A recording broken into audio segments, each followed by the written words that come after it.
I'm filming this on the 11th of December in honor of my favorite uncle, Uncle Paul Tehle. As a daily morning practice, since his passing to date a year ago into the next world, I kneel in prayer and I say the following that was written by Abdu'l-Bahá. O my God, O thou forgiver of sins, bestower of gifts, dispeller of afflictions. Verily, I beseech thee to forgive the sins of such as have abandoned the physical garment and have ascended to the spiritual world. O my Lord, purify them from trespasses, dispel their sorrows, and change their darkness into light. Cause them to enter the garden of happiness.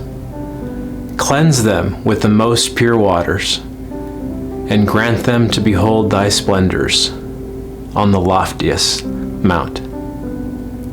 I then immediately turn to the wall of heroes, and my Uncle Paul is in the bottom right-hand corner, and I say out loud, Uncle Paul. He starts the list in the wall. Next to him, his mom, his dad, my grandpa, and grandma. He tells me, live, work, play. When you're doing it right, Adam, there is no difference between your work and your play. So live your life with everything you've got today. He also reminds me that life is short. He says, in the grand scheme of things, in this universe, we're a pretty small dot. So remember, make a dent in that universe with the little time that you've got. So loving, working, playing, making dents, I think he'd be proud. And in many ways, my Uncle Paul is the reason that this whole wall of heroes exists in the first place, and why it's so special and auspicious for me to start with him. During his last days, I spent quite a bit of time with him one-on-one and with my immediate family. And due to his condition, he was intubated, meaning he had a tube down his throat, and so he couldn't talk. So he spent a majority of his time with us, finger picking letters where there was an alphabet on this piece of paper and doing his best to communicate with us. He would spell one word at a time, and you could tell he was quite frustrated, but he would never stop communicating. It was absolutely imperative that you understood what he was trying to say, that you understood his message.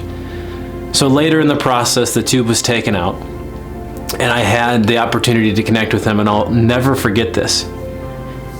He told me that so much of what we're worried about, so much, is not the most important.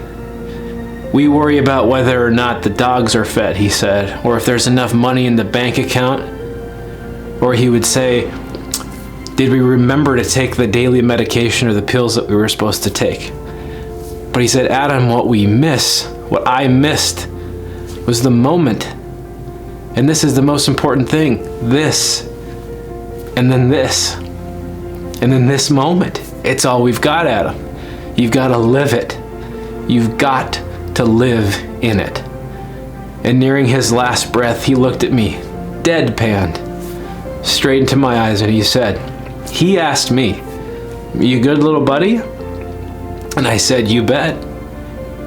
And it was from that point forward, as he lie and wait, as we prayed with him holding his hands, that he demonstrated a depth and a breadth of courage that I could never, ever have imagined. He demonstrated to me that a human could stare down death with a smile on his face, knowing that he lived his life with every ounce of energy and every ounce of love he had left. And for that, I am forever indebted and eternally grateful. And it was in that moment that I chose to make it a daily practice to remember him and to remember all of my loved ones who inspire me to be the best, most heroic version of myself.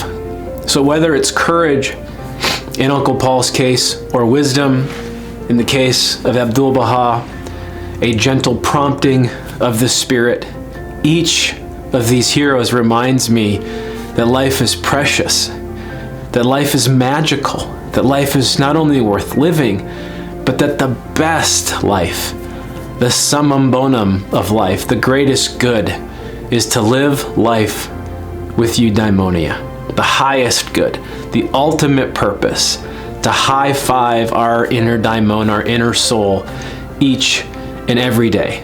And we do that by living with arete, by putting virtue into practice, moment to moment to moment.